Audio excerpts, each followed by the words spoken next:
Chapter 5, Magic and Steel. Present day.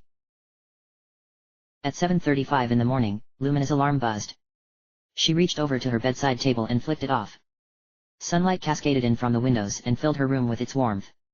She yawned, stretched under the covers of her bed, and then hit the intercom button. Animus, execute morning protocol 1. Every speaker in the Luna Dream, from the intercom in Lumina's room to the loudspeakers in the AI core, treated her to the best song in known space. No pony can tell ya. There's only one song worth singin'. They may try and sell ya. 'Cause it hangs them up. To see some pony like you. Lumina leapt out of bed and into her shower with the waterjet massage therapist system firing. She tried it once her first day on the Luna Dream. A waterjet masseuse system was almost as good as the real thing, but she never put aside the time to indulge herself until recently. Lumina even took the time to wash her mane, tail, and coat with that special shampoo she kept hoarded away. None of that she did out of some obligation to get clean, but because she was worth self-pampering. But you've gotta make your own kind of music. Sing your own special song. Make your own kind of music. Even if no pony else sings along. Next she trotted down to the kitchen and sautéed some greens for breakfast. She synthesized the daffodils and vegetables, but did the actual cooking herself. The food synthesizers were still having trouble with cooked items and more complicated dishes, but raw ingredients popped out fresh and edible. If she took the time to fix herself a home-cooked meal, she ate well. She sat at the countertop with a hoof draped over her belly. Breakfast left a sweet aroma in the air. Sitting there, she absorbed herself in the beauty of the moment. Not that she felt she needed an excuse to be happy there and then, but as an added bonus, the other night she discovered that the pink mold that got into the protein goo wasn't the lethal variety. Her food supply would last her at least 2.5 years.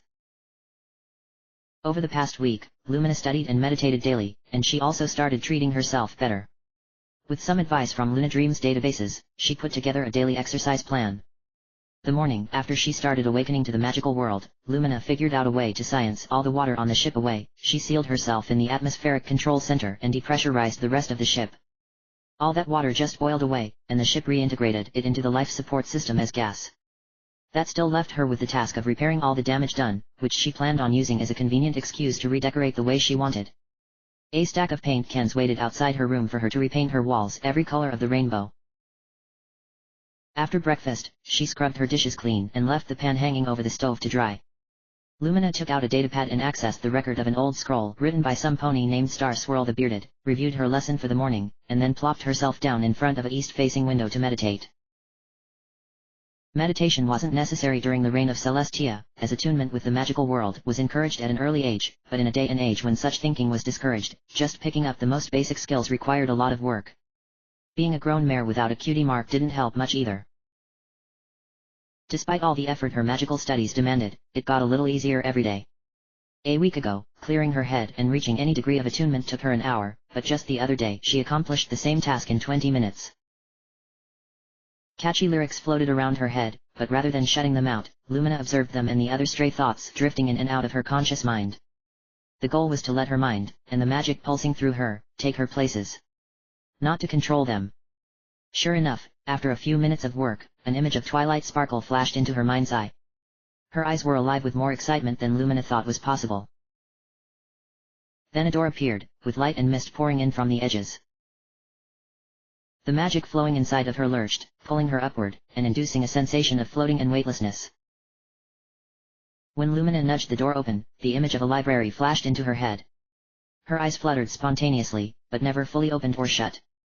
The endless rows of bookshelves, the sky and the ceiling, the Canterlot-style walls, she recognized them all.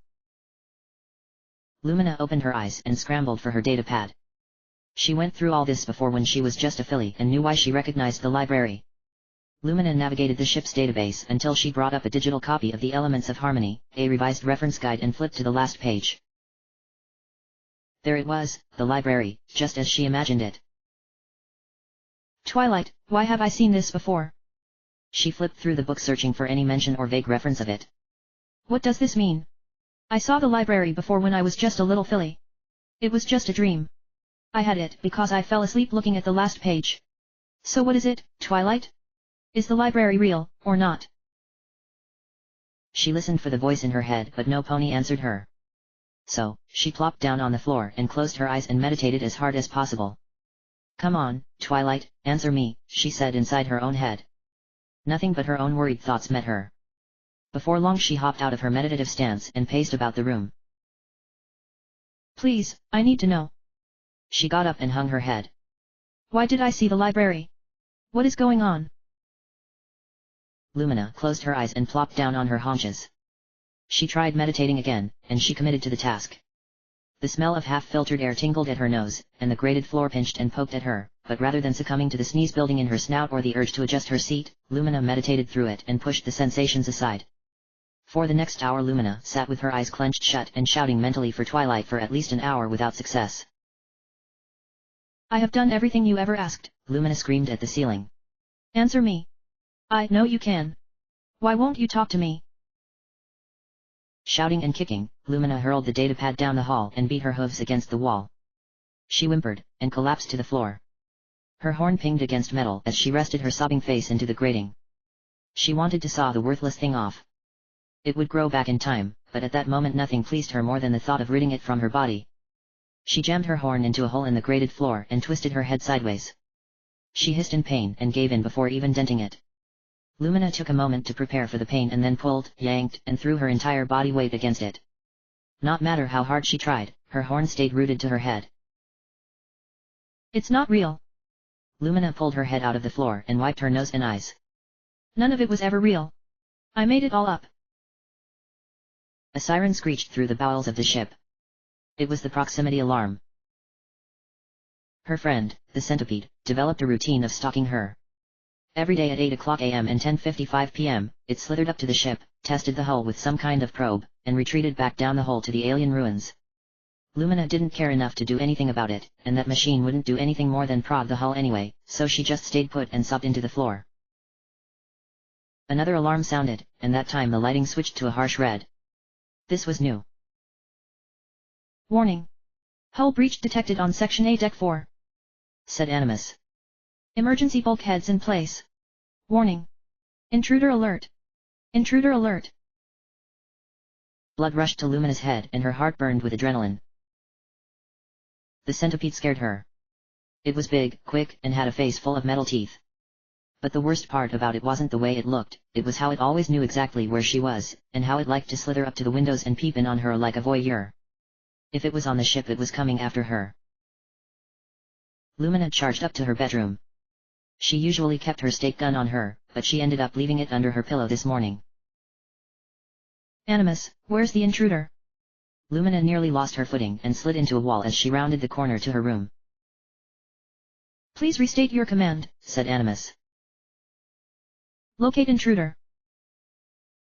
Location unknown." Lumina galloped into her room, flung the pillow off her bed, picked the stake gun up with her mouth, and slung a pouch full of stakes over her shoulders. She didn't have a saddle shooter nor a shoulder attachment to mount the weapon on, so if that thing forced Lumina to fight, the best she could do was prop the weapon against a wall or on the floor and use her front hooves to fire. The sound of needles tapping against metal ascended the nearby stairway. When Lumina spun to face the noise, there it was. The great black centipede reared its head from behind the bend in the corridor. It was odd seeing it like that, not in the pillar fortress at the heart of the ruin, or slithering across the wasteland, but at the end of a white corridor baked in lead light. The environmental systems rumbled to life and blew warm air across its metal carapace. Plates on its head retracted, and red light swept up the corridor, and locked onto Lumina's face. Her entire body tensed up and froze.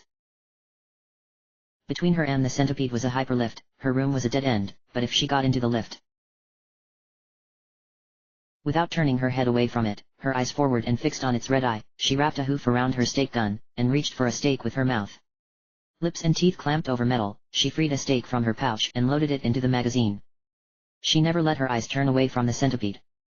All that time it held still and studied each of her movements with its eye. Lumina loaded another stake into her gun, and another, until the magazine wouldn't accept any more. The legs on the centipede flexed. She forced a stake into the firing chamber and the gun snapped. It didn't shriek and it didn't cry. The centipede rushed forward in near silence, only making that light tapping as it charged. Lumina bolted for the hyperlift and sealed the doors behind her. That thing was at most a second behind her. She flung herself against the far wall, trying to get as far away from the centipede as possible. An acrid odor burned her snout. A meter-long spike tore through the hyperlift doors and slashed no more than a centimeter away from her pearly white coat. It retracted, and plunged in again at a different angle, that time a little closer to her. Lumina stood up on her hind legs, pressed her back into the wall, and took the stake gun in her front hooves. She sighted down the barrel of the stake gun and waited for the spike to retract. The instant it did, she fired, and the gun kicked out a stake that sailed through the door and forced a shriek out of the machine on the other side. She hit a button on the control panel, which one didn't matter, just as long as it took her away from there. The hyperlift hummed away and left the centipede howling somewhere above her. Lumina took a deep breath and wiped the sweat from her brow. She needed a plan, and fast. If that thing caught up her again, which was only a matter of time, she might not be lucky enough to have half a centimeter of steel between her and it. The hyperlift stopped at Transmat Station D13. She was near the bottom of the ship, with nowhere to run to except right back up. Quick, what would a smart pony, like Twilight Sparkle, do? She asked herself. I would use my magic to teleport to safety, said the voice behind her mind's eye. No, you do not get to talk to me after that. Lumina paused long enough to stomp her hooves and yell at the ceiling. What in the name of Discord makes you think you have any right to speak to me at all after ignoring me like that? I needed you. Neither the ceiling nor the voice replied. That's what I thought. Lumina clenched the stake gun between her teeth and continued on. You're not real. Lumina stared down the corridor ahead of her and into the transmat chamber. Her spacesuit from the expedition to the alien ruin was still crumpled up in the corner. Actually, that isn't such a bad idea, she said. Especially if I make a few creative adjustments.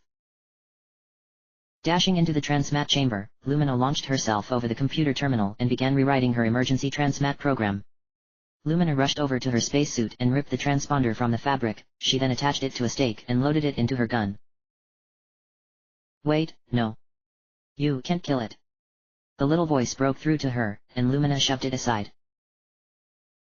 Watch me. Gun loaded and the transmat system on standby, Lumina dove for cover behind the control station and propped up her gun. She took aim down the corridor and kept her hoof next to a hologram that read Execute Program. Unfortunately, the centipede didn't come through the corridor. It cut its way through the ceiling. Horrible red light poured into the chamber as Lumina leapt to the side. She scrambled to the wall just as molten metal came crashing down. A wall of heat struck Lumina and burned her lungs with each of her quick breaths. From out of the molten steel and fire rose the great, black, centipede. It lifted its front half off the ground and assumed a striking posture. Two of its legs wrapped around the spike protruding from its side, and when they pulled the thing out, the centipede screeched and wailed. Black goo oozed from the wound, and its blender maw spat out more of the stuff. The plates on its head opened up, and that red spotlight zeroed in on Lumina. Yeah, well, fuck you too. Lumina fired, rolled, and kicked the hologram. Yellow light swirled around the machine and then, with a gust of wind, it was gone. She slumped to the floor and breathed, just breathed. No danger now, that machine was dead. In a few seconds the fire suppression system kicked on, and the chamber filled with sweet-smelling foam. The fires died, and Lumina was left sitting in foam. She breathed easy. She killed that monster and the Luna Dream rewarded her with a bubble bath. Not bad, all things considered. It's not dead. What do you mean it's not dead? Asked Lumina. I dropped it from 2 kilometers up onto solid ice. Nothing can survive that. It just did, and you just lost a very important chance to make a friend out here. Friend? That thing was about to eviscerate me with a death ray and rip out my entrails with a blender. You do not get to tell me I should have played nice with it. You know what, never mind, I don't know why I'm talking to you. If I ever get off this planet alive, I'm going to find a shrink, and I'm going to pop Nulamine like it's candy. The transmat station was still receiving a signal from her transponder. Red pixels tracked it moving across the ice. She stared in disbelief and shook her head. Lumina picked herself up and reset the transmat system for another transport. What are you doing? What does it look like I'm doing? That thing isn't dead, so I'm going to keep dropping it until it is. Lumina dialed up the system and put her hoof over the holographic trigger. All my life I've been at some pony else's mercy, but not anymore. I'm not weak and helpless, and I'm going to make sure that's the last lesson that thing ever learns. Maybe you can put that in your next letter to Celestia. I have a list of very good reasons why you shouldn't do that. Number 1, you're angry right now and you're not thinking straight. Number 2, You're damn right I'm angry. Lumina stomped her hooves and yelled at the walls. I just found out that you, magic, and pretty much everything else I've been going through isn't real.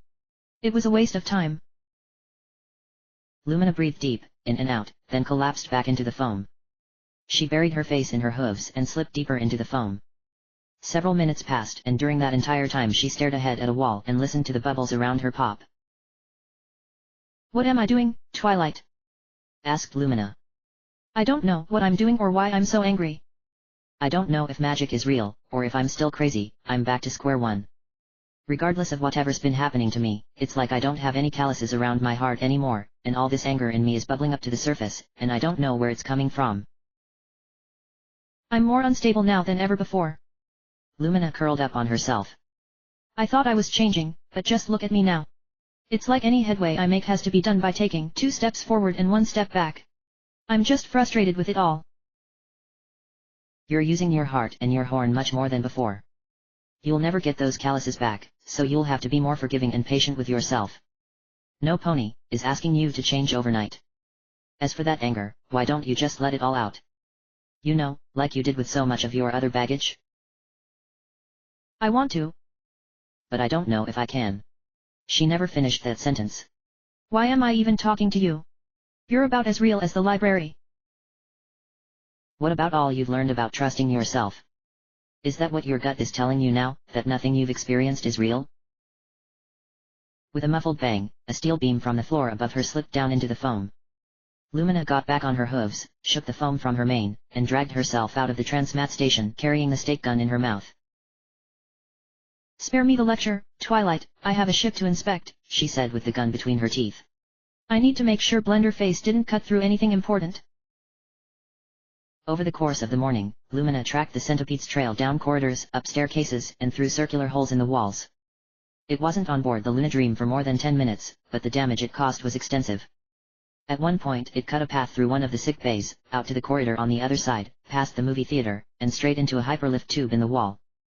She didn't know the ship even had a movie theater until that monster blew a hole in it. If Lumina stood in just the right place, she could gaze halfway across the deck. By dumb luck the centipede stayed away from the FTL drive and life support systems. In fact, its trail led around the FTL drive, it got close, but veered around instead of boring through. She stared up at the hole in her deck with a flashlight in her mouth and aimed up at the deck above, scratching her head. Now why would it do that? She asked herself. Animus, run diagnosis on the FTL drive and all primary systems on decks. Lumina shined her flashlight on the writing on the floor above her, 27 through 32. Diagnosis complete, said Animus. All systems within standard operating parameters. Lumina spat out her flashlight and sat down on the floor. Something bothered her about this situation, and it wasn't the holes in her ship. No, something else put her at dis-ease. Then Lumina thought about the centipede's entrance, how she responded, and how her AI companion locked down the hull breach. Animus saved the ship, without acting derpy or even asking for Lumina to hold his virtual hoof. Animus, how are you feeling today? Lumina asked. Please restate your command. Lumina face hoofed. Run self-diagnosis, she said.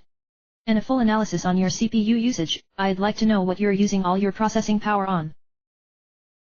A camera at the far end of the corridor aimed itself at Lumina, and a little red flicked on. Diagnosis complete, said Animus's voice. Systems not within operating parameters.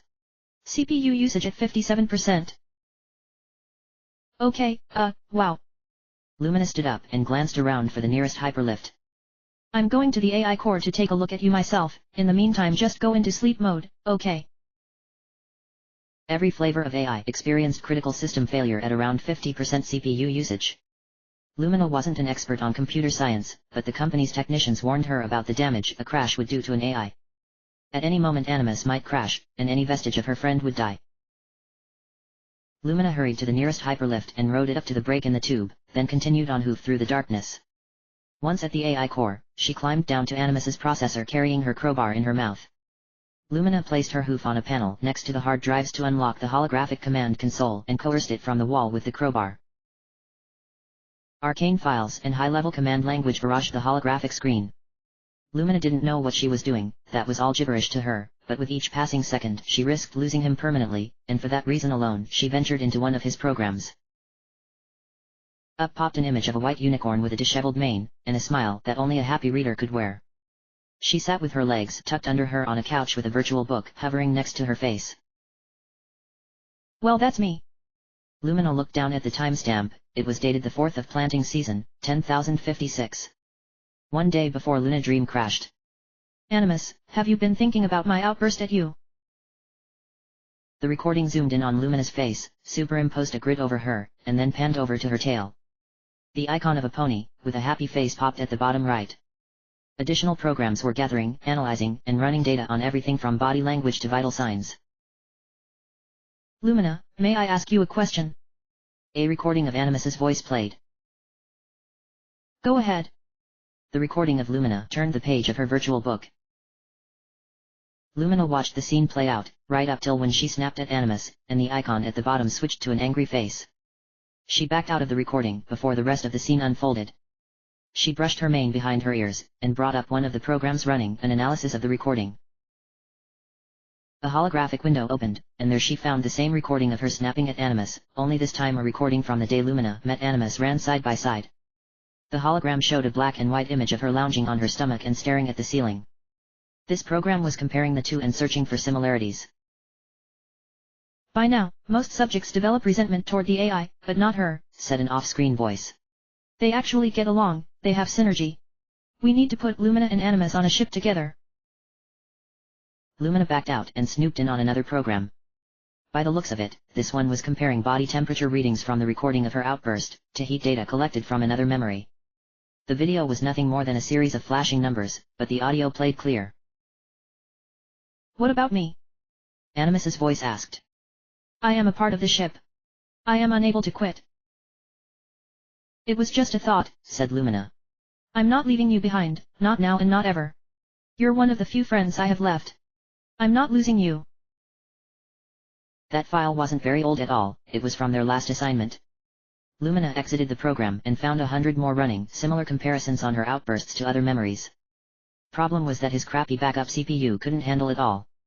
If the problem was about navigation or even simple engineering, she would find a way to sort it out, but the problem at Hoof left her far outside her element.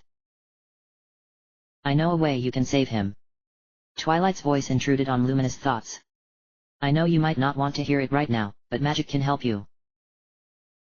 You're not real, Twilight, and neither is magic. Lumina deactivated the holographic console and pulled herself up to the floor above.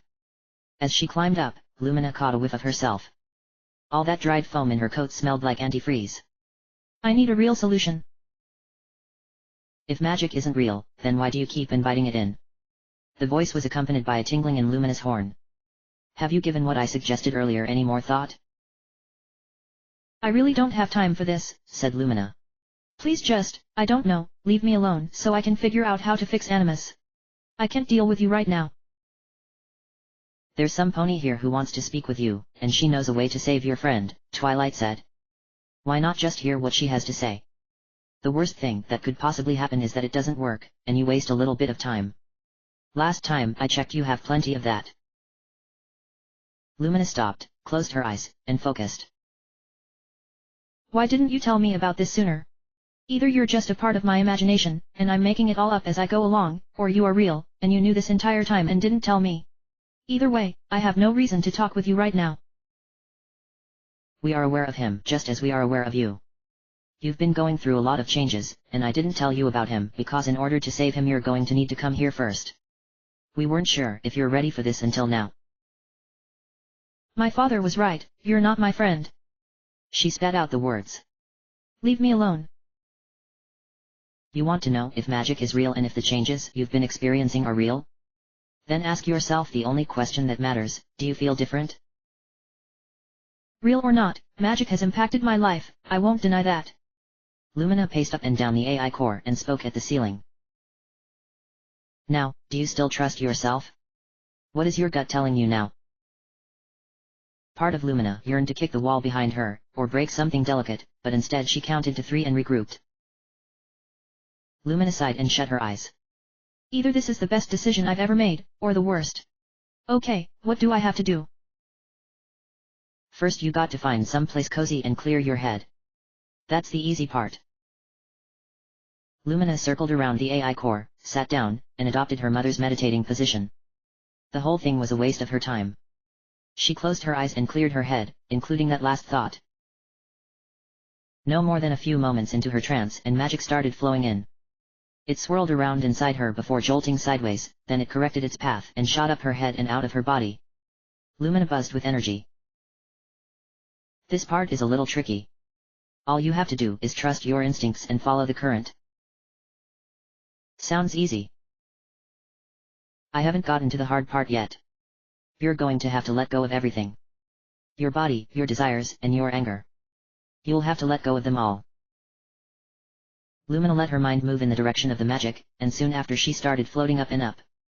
When she opened her eyes again, she was still on the ground and the sensations vanished.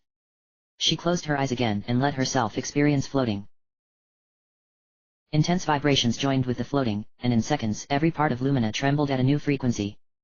Her mind, or rather her essence, started extruding out of her head and through her horn. Then the magic came pounding on a locked door in Lumina's heart. I'm scared, she thought. What's happening to me? The current stopped, and Lumina was left hanging halfway outside her own body. She couldn't see anything except for the red inside her eyes, but the smell of grass and the sound of chattering ponies filled the inside of her head. Don't be scared, said one voice out of the many. This is the hardest part. Everything that you have accomplished on your journey here is at stake. You'll have to trust yourself. Let go of all that anger you're still clinging. Let go. Trust yourself and make the leap, or this is as far as you'll go. I think I can do that, Twilight, I think I can. But what if I can't? Then you're not ready, and we'll try again when you are. Magic battered against her core and the pressure against Lumina's heart surged stronger and stronger. I'm ready, I'll let go. I can do it, Twilight. With that, Lumina shrugged free of the resistance inside her, and drifted up and out of everything. 18th of Harvest Season, 10,051 AC. 4th day of the running of the leaves. The last day Lumina saw her mother was the day the Pegasus tribe set fire to the sky. Lumina and her father had just stepped off the tram at the Aryan City spaceport when trails of fire arced through the sky. On any other day, they might have fooled her for shooting stars over the city, but that day she knew better, they were ships falling from orbit. She carried her suitcase in her mouth and followed her father. Dad. Lumina stopped for a second to take in the sight above, and the crowd of anxious ponies behind her pushed past. She set her suitcase down to talk properly. Are those Pegasus Empire dropships? Her father stepped around behind her and pushed her until she got moving again. No, he said above the roar of the crowd. That's our defense fleet burning up in the atmosphere. They didn't stand a chance. Come on, the invasion force won't be far behind. They continued until they reached the spaceport gate. Lumina stopped and scanned the crowd for a familiar face. Her father didn't like that, and prodded her with his horn to get her moving again. She's not here, her father said. We can't wait for her. I give the Pegasi 30 minutes before they make planet fall. We have to find a shuttle and get out of here. Now. She said she'd be here. Lumina shifted on her hooves. We can spare a minute, then we'll go. From out of that crowd of strangers and refugees emerged a pink unicorn with a smile as wide as her heart. She waved at Lumina, pushed her way through the crowd, and when she finally reached her daughter, she threw her hooves around her. Mom, we were worried you weren't going to make it, Lumina said. And let you two go off on some big adventure without me. Her mother pulled herself away and put a hoof on her shoulder. Never. Lumina's father cleared his throat. It's good to see you again, Lightning Spectre, said Lumina's mother, and she meant it. And you as well, he said. Wherever we end up, we're going to get there together. Inside the spaceport, hordes of Earth ponies, zebras, unicorns, and Pegasi huddled in tents and around shuttlecrafts. The spaceport itself was nothing more than a grey tarmac with shuttles parked in little concrete craters. A lucky few gathered around the shuttles waiting to depart, while others pushed and yelled against fences trying to break through to the ships. A handful of the Aryan defense force was all that kept the crowd from devolving into a mob. The harsh scent of bodily waste and sweat stained the air. One at a time, Lumina and her family approached the shuttles, and one after the other they were turned away. Last shuttle up to the FTL ship, every pilot told them, and we don't have room for any more. We'll have to flee to the country, said Lumina's father at one point. If we can't find transport off-world, we'll have to run and hide. They had given up hope of finding transport off-world when they stumbled upon a shuttle unlike any of the others. It wasn't of Earth pony, Pegasi, or unicorn design, but a combination of all three. No pony would call it a hybrid, that was too generous a term. Patchwork and derelict fit it much better. Someone creative put together a shuttle out of an Earth pony, hull, Pegasi engines, and an oversized dark matter reactor model that was banned on most worlds. Lumina and her family stopped near the edge of a crowd gathering around the ship. The shuttle belonged to a griffin with enough presence to stop every conversation at a party as he strolled in. His gestures were as grand and as sweeping as his personality. The griffin wore a denim Interstellar Express flight jacket. He sauntered out in front of his shuttle, like a sales pony, about to peddle his wares, and put a claw in his beak and whistled. Fillies and gentle colts, please settle down. Quiet rolled through the crowd and the griffin continued. We all know what's going on in the skies overhead, so I'll be quick.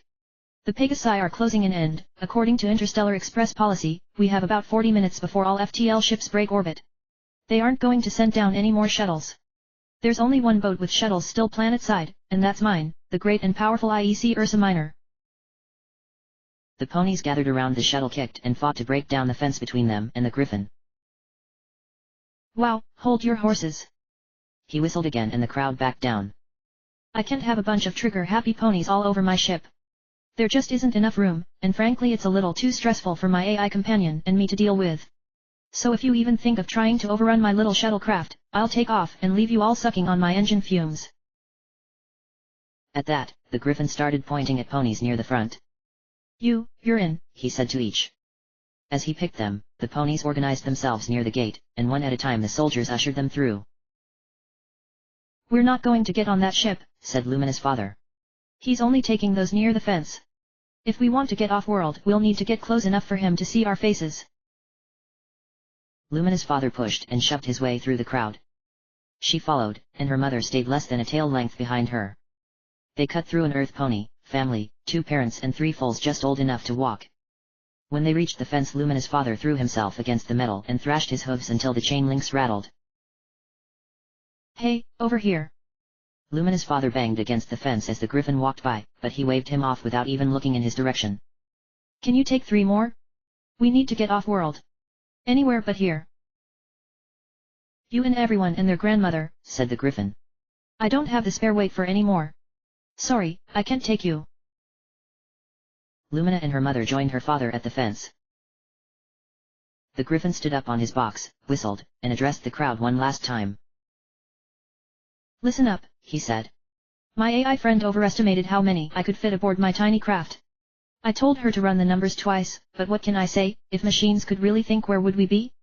I'm out of room, so scram. And don't even think of trying to swarm over this fence or I'll turn on the engines. They explicitly told me not to engage in atmosphere. The Pegasi will secure the spaceport first thing, so if you leave now, you stand a good chance of missing their mobile infantry and their fancy powered armor. Believe me, they do not play nice and they will use excessive force. The griffin stepped down from his box and the crowd devolved into screaming and pleading. The father of the Earth pony family shouted obscenities at him with a raised hoof. The griffin adjusted his jacket and slicked back the plumage atop his head.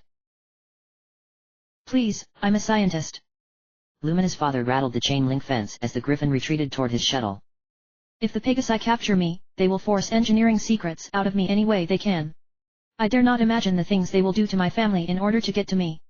You have to help us. Nothing her father said changed the griffin's mind, he just walked on by. He gave Lumina's father no more than a sideways glance as he popped open the shuttle's cockpit, but then he spotted Lumina. They made eye contact briefly and the color drained from his face. The griffin broke away and shook himself out. I think I'm gonna regret this, the griffin said. Alright, fine, I think I can make room for 2 more. Yeah, 2 more, but that's it. Any more and we're too heavy to break atmosphere. But there are 3 of us, said Lumina. I'm sorry, but I'm pushing it at 2. The griffin curled his tail around and fiddled with it. Sorry, I really am. I know she's really pretty to look at, but my shuttle is a hunk of trash. She can't handle much weight. Lumina's mother pulled her away from the fence, put her hooves on her shoulders, and made her look her right in the eye. Listen to me, I can't come with you, her mother said. What? Lumina's eyes widened and she shook her head. But you have to, we're not leaving you behind. We'll find another way. I'm not letting my only daughter stay behind for what happens next. Her mother broke into tears and her voice trembled. You hurt your father. We can't let him get captured. You have to go on without me. We'll leave our luggage behind, said Lumina's father.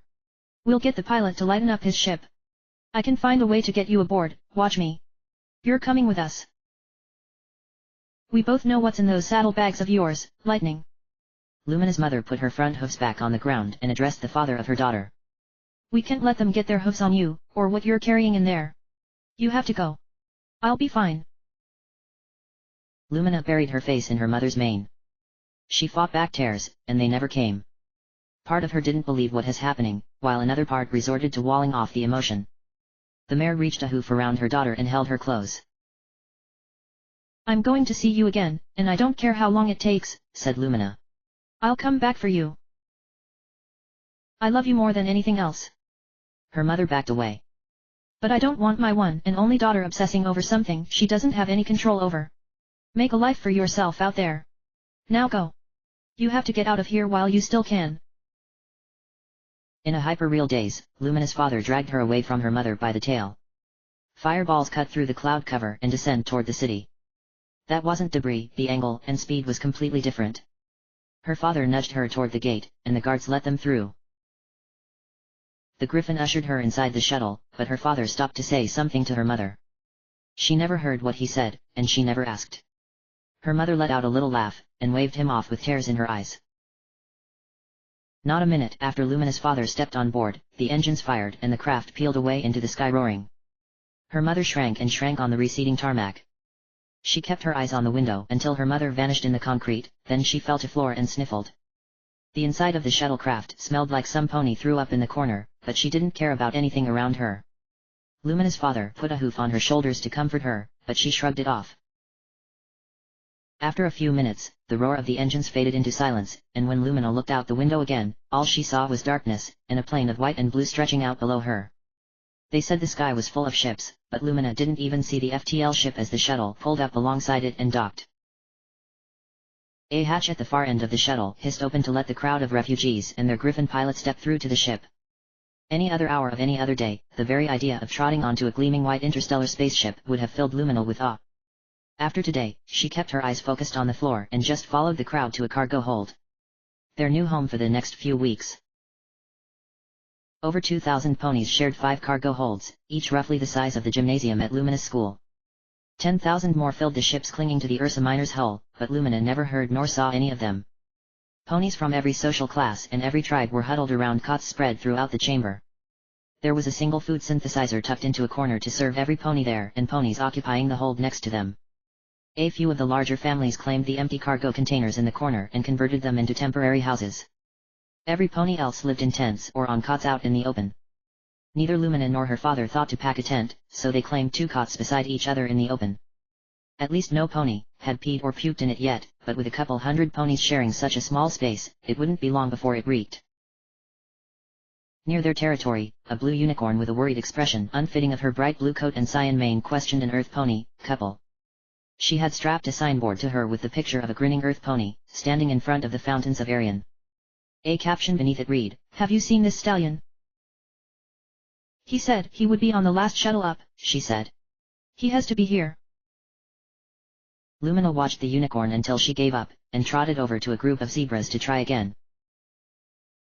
For a long time, neither Lumina nor her father spoke, and after a while she tried meditating, but her mind was too restless and distressed to focus. Her mind wandered to her mother, and then to the pilot. What did he see in Lumina that caused him to reconsider? She withdrew the book from her suitcase, laid down on her cot, and started reading the story of the mysterious Mare-du-Well. "I can't believe you brought that." Her father pointed at her open book. It's here now and I'm not getting rid of it. Lumina lifted a hoof out from under her and turned the page. No, I wasn't going to, Lumina's father sighed. Never mind. Would you mind if I take a look too? Lumina nodded, and her father trotted over to her cot and peeked over her shoulder. Regal and slender illustrations accompanied each page of text. The artist took great care in capturing the elegance of the style used to craft the Canterlot-stained glass works of old. On the page, a unicorn in a purple costume levitated rocks and concrete into the air, and commanded them to take on new shapes and reconstruct a broken dam. I have a question, said Lumina's father. How is it that one unicorn can lift all that into the air? And cast a completely different spell to rebuild that thing at the same time? That sounds impossibly difficult, even for a unicorn mage. According to the mythology, the size and weight of the object doesn't really matter. Lumina turned the page. Their magical strength depends on their connection to the magical world, their knowledge, and their own belief in themselves. In other words, with enough understanding and conviction, a unicorn can move a mountain just as easily as a pebble. At least in the stories. Sounds far-fetched even for fantasy. Well, it's just that, a fantasy. None of it ever happened. The rules of magic can be whatever the author wants. It still sounds absurd to me. Lumina's father pointed at the picture of the mysterious Mare du Well. What's stopping her from robbing a bank or burning the town down? I think you're missing the point. Lumina pushed the cover closed with her horn and climbed out of her cot. It doesn't work like that. Ponies with a strong magical connection are enlightened, so they're above that kind of thing. Here, take a look if you want. Lumina shoved the book into her father's hooves. I'm done here for right now. Lumina didn't say more. She cantered toward the door, and her father didn't stop her. Out of the corner of her eye she caught a glimpse of her father just as she stepped out of the cargo bay. She wasn't sure, but it looked like he was reading her book. More refugees congregated in the corridors, but as she put some distance between her and the cargo bays, the crowds thinned until she was alone with the white walls and low hum of the starship. The white unicorn crossed the threshold into an empty room lit from every angle by LEDs. An alarm flared, yellow light replaced the white. Lumina covered her ears to save them from the siren. I'm sorry, whatever I didn't mean to do it. Lumina lied down on her stomach, buried her face in the floor, and pressed her hooves into her ears. Please just let me go, I need to get back to my father. The siren died, and the lights returned to their sterile white. You are not Gerard, said a female voice. From where exactly the voice was coming from, Lumina didn't know. She peeked over her shoulder, but found no pony. Its voice didn't sound like it belonged to any equine either, it was too synthetic. No, my name's Lumina. She got back on her hooves. Who am I talking to, exactly? I am Gilda, the voice said. I am the ship. You are trespassing inside me. Why have you strayed outside the designated refugee area? I don't know, I was just wandering around a bit, and I wanted to find your pilot. You know, the griffin in the flight jacket. His name is Gerard, and he is currently engaged in activities considered illegal on 70 worlds and frowned upon by our employer. He does not wish to be disturbed. Well, then, in that case, I'll just be going, said Lumina. I'll turn around, head back to the cargo hold, and we can forget this happened. I never said you were not permitted to see him. The inflection in Gilda's voice never changed, not even a little, and that creeped Lumina out. On the contrary, I believe now is the best time for you to visit Gerard. Take the hyperlift at the end of this room to the bridge. A set of doors opened up further down the room. I really think I should get back, said Lumina. My dad is probably really worried about where I ran off to by now, but maybe some other time. I have sealed the doors behind you. Alright, I'll go say hi to your pilot then. That sounds like the best thing to do. Lumina boarded the hyperlift, but before she even approached the control console, the doors clamped down behind her, and the capsule took off. She rode on a low vibration to a long hallway lit by orange holograms. Something was burning up there, it smelled like a cross between a skunk and the health food store next to her mother's house. A figure kicked back in a command chair with his back to the door as he breathed out smoke, and flipped through the pages of his paperback book without even glancing at the star field outside his window. Music sang out of speakers all around the bridge. Oh, sometimes. I get a good feeling, yeah. I get a feeling that I never had before. No, I get a good feeling, yeah. The figure's tail danced to the beat. Gerard, you have a visitor, said Gilda. The head of an eagle poked out from behind the command chair, then popped back out of sight. Crap. The figure shuffled around behind his chair and mashed holographic symbols together. Hold on, I'll be right there. The music cut out and air vents around the bridge sucked the smoke out of the room and replaced it with clean, breathable air. The figure raised an eyedropper above his head and squeezed until it produced a couple of drops. The chair spun around, and there sat the griffin that saved Lumina and her father. His eyes were much redder than she remembered. Hey, what's good? He smiled through his beak. The ship's AI put you up to this, didn't she? Sort of, I didn't really have much choice. I wanted to say thank you. You took a risk bringing my dad and me on your shuttle, but you brought us along anyway, and, well, thank you. If you didn't take that risk, I don't know where I'd be right now. The griffon's eyes widened and the plumage on his head stood up. You're that unicorn from before, he said. Yes. I remember you. No problem. I have to apologize for my good-for-nothing AI, we passed the time by playing pranks on each other. The griffin leaned forward in his chair, glanced left and right, and covered one side of his beak while only half whispering to Lumina. She wasn't socialized very well, none of the other computers liked to play with her at recess. I think she also rode the short bus to school, if you know what I mean. Anyway, I'm just glad we got off Arian in time. Gerard scooted back in his chair. And it looks like we're going to have enough speed to make our first FTL jump to New Canterlot before the Pegasus blockade sets up. The Pegasus Empire is damn ruthless, and I can say that from first-claw experience. New Canterlot. Lumina stepped forward and glanced at the holograms. Is that where we're headed? You didn't know that? You boarded a superluminal starship without even checking the destination first? That's messed up. We didn't even pay for our tickets. Your shuttle was the last off-world, so we didn't think to ask. Gerard aimed his command chair at the console and started dragging and rotating symbols in the air. At his touch, the holograms turned green, and a strong bass pumped through the bridge. Yeah, New Canterlot, the glorious stronghold of the unicorn tribe, he said. I bet you'll like it. A pretty unicorn like you will fit right in. You said your father is a scientist or engineer, right? The corporations will love him. You two will do fine. You've been there before. Lumina nodded her horn in Gerard's direction. He glanced at her, over his shoulder and out at space, then back at her. Where, Arian? Gerard pointed at the starfield beyond his window. Nope, can't say I have. Excluding the spaceport, of course. No, I mean New Canterlot. Lumina shook her head. Have you ever been there before? Yeah, a whole bunch of times. Every major corporation this side of the Pegasus Empire and their mothers is based there, including yours truly's employer. They say a unicorn monarch leads the planet, but that's Minotaur crap. The corporations run everything. Hell, the vending machines on New Canterlot take corporate shares. Is it beautiful? Lumina asked. The griffin scratched his lower beak. That depends entirely on if you like trees or stalactites. New Canterlot isn't technically a habitable world. It's the second rock in a binary system. It was settled by unicorns looking for precious gems and metals, and they carved out these massive underground quarries and built their cities in the mined-out sections. You're going to walk on streets of gold, and your daddy the engineer will probably find a nice stalactite overhanging Celestial City to live in.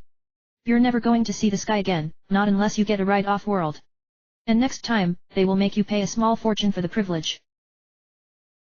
No sky. Lumina left her world behind, but she assumed wherever she ended up would have a moon and a sky. She ears tucked down, and wrapped her tail around her legs.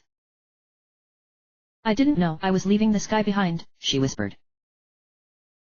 Gerard sighed, and brushed ash off his jacket.